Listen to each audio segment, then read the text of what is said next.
ಕಾಂಗ್ರೆಸ್ಗೆ ದೇಶ ಪ್ರೇಮಕ್ಕಿಂತ ಮೋದಿ ದ್ವೇಷನೇ ಹೆಚ್ಚಾಯ್ತಾ?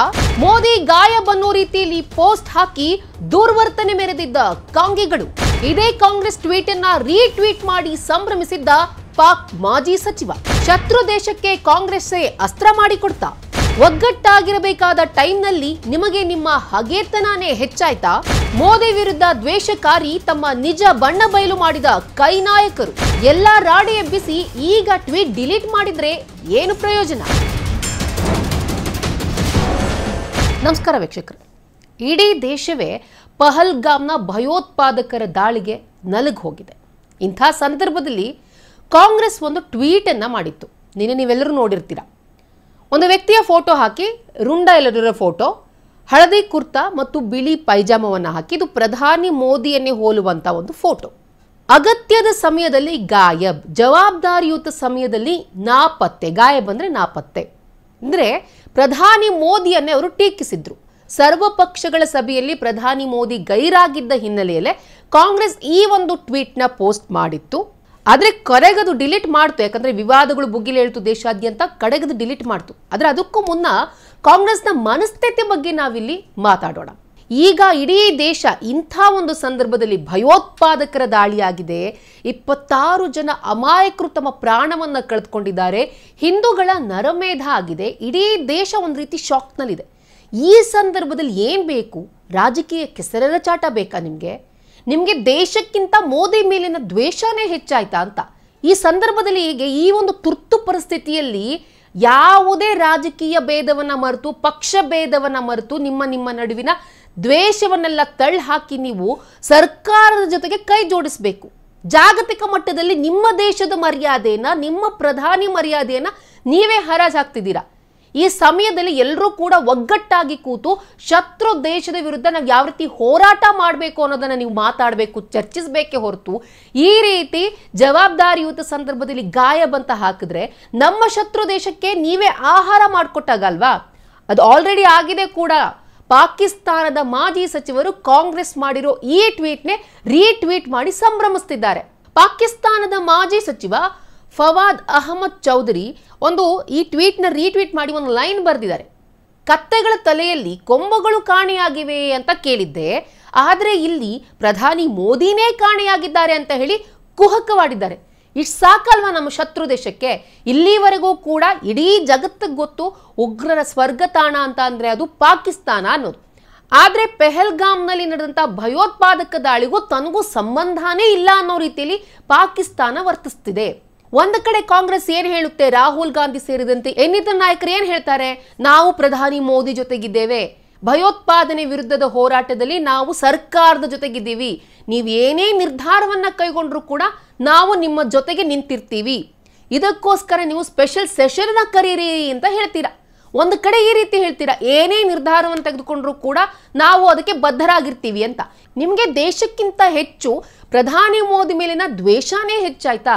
ಇದು ಈಗಲ್ಲ, ಈ ಹಿಂದೆಯೂ ಕೂಡ ಅಷ್ಟೇನೆ ಹಲವಾರು ಬಾರಿ ಇದೇ ರೀತಿ ಮೋದಿ ವಿರೋಧಿ ಟ್ವೀಟ್ಗಳನ್ನ ಮಾಡಿದ್ರಿ. ಇದೇ ಟ್ವೀಟ್ಗಳನ್ನ ಪಾಕಿಸ್ತಾನದವರು ಕೂಡ ಬಳಸ್ಕೊಂಡಿದ್ರು. ಯಾವಾಗ ಇದೆಲ್ಲ ವಿವಾದಕ್ಕೀಡಾಯ್ತೋ ಕಾಂಗ್ರೆಸ್ ಈ ಗಾಯಬ್ ಅನ್ನೋ ಪೋಸ್ಟ್ನ ಡಿಲೀಟ್ ಮಾಡ್ತು. ಡಿಲೀಟ್ ಮಾಡಿ ಏನು ಪ್ರಯೋಜನ? ಆಲ್ರೆಡಿ ಎಲ್ಲ ಕಡೆ ವೈರಲ್ ಆಗಿ ಹೋಗಿದೆ. ಪಾಕಿಸ್ತಾನಕ್ಕೆ ಇಷ್ಟು ಸಿಕ್ಕರೆ ಸಾಕಲ್ವಾ? ನೋಡಿ ಅವರವರೇ ಹೆಂಗೆ ಕಚ್ಚಾಡ್ಕೊತಿದ್ದಾರೆ ಅಂತ ಅನ್ಕೊಂಡು. ಇಸ್ರೇಲ್ ನೋಡಿ ಕಲೀರಿ. ಇಸ್ರೇಲ್ ಮತ್ತು ಹಮಾಸ್ ನಡುವೆ ಯುದ್ಧ ಆದಾಗ ಅಲ್ಲೂ ಕೂಡ ವಿರೋಧ ಪಕ್ಷಗಳಿರ್ಲಿಲ್ವಾ? ಒಬ್ಬರಾದ್ರೂ ಕೂಡ ವಿರೋಧ ಪಕ್ಷದ ನಾಯಕರು ಇಸ್ರೇಲ್ ಪ್ರಧಾನಿ ಮೇಲೆ ಬೊಟ್ಟು ಮಾಡಿ ತೋರಿಸಿದ್ರ? ಇಲ್ಲ.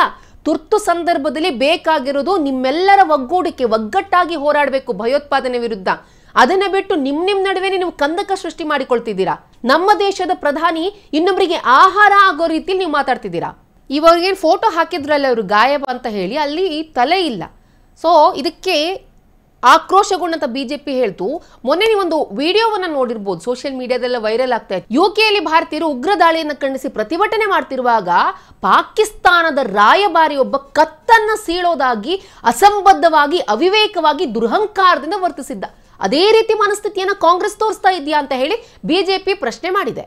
ಇದಕ್ಕೆ ತಿರುಗೇಟು ನೀಡಿ ಬಿಜೆಪಿ ಕೂಡ ಒಂದು ಪೋಸ್ಟ್ ಅನ್ನ ಮಾಡಿತ್ತು. ಏನಪ್ಪಾ ಅದು ಅಂತ ಹೇಳಿದ್ರೆ, ಕಾಂಗ್ರೆಸ್ಗೆ ಹಾತ್ ಪಾಕಿಸ್ತಾನ್ಗೆ ಸಾಥ್ ಅಂತ ಹೇಳಿ. ಕಾಂಗ್ರೆಸ್ನ ಮಾತು ಮಾತ್ರ ಅಲ್ಲ, ನಡತೆ, ಸಂಸ್ಕೃತಿ, ಅವರ ಕಾರ್ಯಪ್ರವೃತ್ತಿ ಪ್ರತಿಯೊಂದು ಕೂಡ ಪಾಕಿಸ್ತಾನದ ರೀತಿಯಲ್ಲೇ ಇದೆ.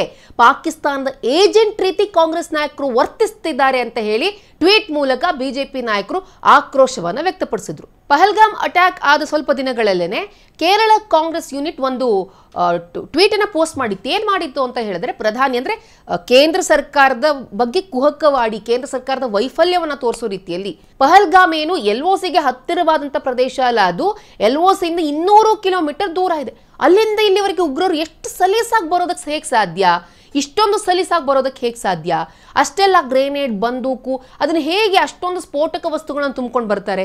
ಈಸಿಯಾಗಿ ಅಷ್ಟೆಲ್ಲ ಜನ ಅಮಾಯಕರನ್ನು ಸಾಯಿಸ್ತಾರೆ, ಈಸಿಯಾಗಿ ಎಸ್ಕೇಪ್ ಆಗ್ತಾರೆ. ಏನಿದು? ಅಲ್ಲಿ ಭದ್ರತಾ ವೈಫಲ್ಯವೇ ಕಾರಣ ಅನ್ನೋ ರೀತಿಯಲ್ಲಿ, ಪೊಲೀಸ್ ಇರ್ಲಿಲ್ವಾ ಅನ್ನೋ ರೀತಿಯಲ್ಲಿ, ಕೇಂದ್ರ ಸರ್ಕಾರದ ವೈಫಲ್ಯವನ್ನ ತೋರಿಸೋ ರೀತಿಯಲ್ಲಿ ಟ್ವೀಟ್ ಅನ್ನ ಮಾಡಿತ್ತು ಕೇರಳ ಕಾಂಗ್ರೆಸ್. ಇದೇ ಟ್ವೀಟ್ ಅನ್ನ ಪಾಕಿಸ್ತಾನದ ಸಚಿವರೊಬ್ರು ರೀಟ್ವೀಟ್ ಕೂಡ ಮಾಡಿದ್ರು. ನಮ್ಮ ಮಹಾಭಾರತ ಕಾವ್ಯವನ್ನ ಅಣಕ ಮಾಡಿದ್ದ ಅವನು. ನೋಡಿ ನೀವು ಹೇಗೆ ಶತ್ರು ದೇಶದ ಕೈಯಲ್ಲಿ ನಮ್ಮ ಮರ್ಯಾದೆ ಹೋಗೋ ರೀತಿಯಲ್ಲಿ ಮಾಡ್ತಿದ್ದೀರಾ. ಬೇಕಿತ್ತ? ಇಂಥ ಸಂದರ್ಭದಲ್ಲಿ ಬೇಕಾಗಿರೋದು ಸಂಯಮ, ತಾಳ್ಮೆ ಅನ್ನೋದು ಬೇಕು. ಸರ್ಕಾರದ ಜೊತೆಗೆ ಇದೀವಿ ಅಂತ ಬಾಯಿ ಮಾತಲ್ಲಿ ಹೇಳೋದಷ್ಟೇ ಅಲ್ಲ, ಪ್ರಾಕ್ಟಿಕಲಿ ಅದನ್ನು ನೀವು ಮಾಡಿ ತೋರಿಸ್ಬೇಕು. ಆದರೆ ನೀವೇ ಇಲ್ಲಿ ಶತ್ರುಗಳ ರೀತಿ ಆಡ್ತಿದ್ದೀರಾ. ಈ ರೀತಿ ಕಾಂಗ್ರೆಸ್ಸು ಮೋದಿ ವಿರೋಧ ಟ್ವೀಟ್ ಮಾಡೋದೇನು ಹೊಸದಲ್ಲ.